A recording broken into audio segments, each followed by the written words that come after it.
સ્વચ્છતા હી સેવા 2025 સ્વચ્છોત્સવ અંતર્ગત ડભોઈ નગરપાલિકા દ્વારા યોગ શિબિર અને સફાઈની ઝુંબેશ.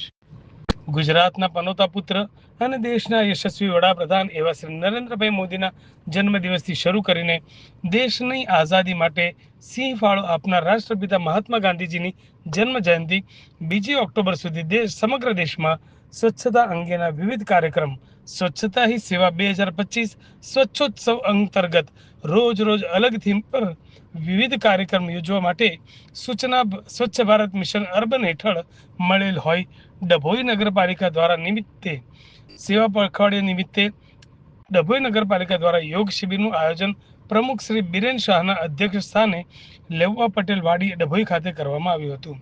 ત્યારબાદ નગરજનોને સ્વચ્છતાનો સંદેશ આપવા નગરના જાહેર જગ્યાએ કચરાની સાફ સફાઈ કરવામાં આવી હતી.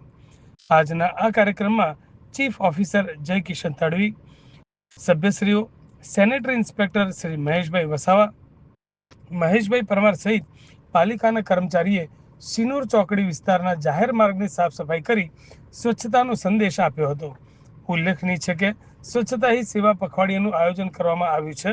આ 15 દિવસ અભિયાન દરમિયાન દેશભરમાં સામાજિક, સાંસ્કૃતિક અને જનકલ્યાણને લગતા વિવિધ કાર્યક્રમો યોજાશે, જે અંતર્ગત ડભોઈ નગરપાલિકા દ્વારા વિવિધ કાર્યક્રમો યોજાયા હતા.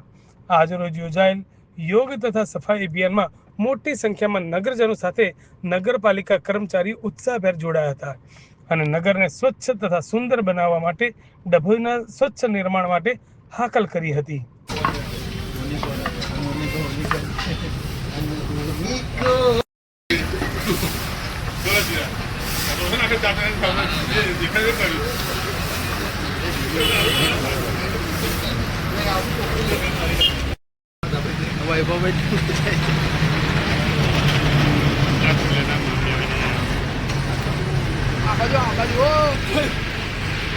સપ્ટેમ્બર માનનીય પ્રધાનમંત્રી નરેન્દ્રભાઈ મોદીનો જન્મદિવસ અને 2 ઓક્ટોબર મહાત્મા ગાંધીજીનો જન્મદિવસ નિમિત્તે પૂરા દેશમાં સેવા પખવાડિયો એટલે કે સ્વચ્છતા ઝુંબેશનો પ્રોગ્રામ ચાલી રહ્યો હોય ત્યારે એના અનુસંધાને ડભોઈ નગરપાલિકા પણ આ કાર્યક્રમો કરી રહી છે.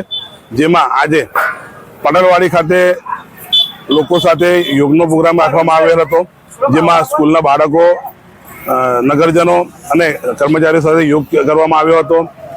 ત્યારબાદ જાહેર જગ્યા પર સ્વચ્છતાનો પ્રોગ્રામ રાખવામાં આવ્યો હતો, જેમાં કર્મચારીઓ, જાહેર લોકો અને ચીફ ઓફિસર સાથે સફાઈ ઝુંબેશની પ્રોગ્રામ કર્યો હતો, જેમાં કચરોને લઈને બધું સાફ કરીને સ્વચ્છ ભારતનું મિશન અમે આગળ ધપાવ્યું હતું. ડભોઈ નગર સ્વચ્છની આગળ વધે એ પ્રમાણેની કટિબદ્ધતા બી અમે બતાવી હતી.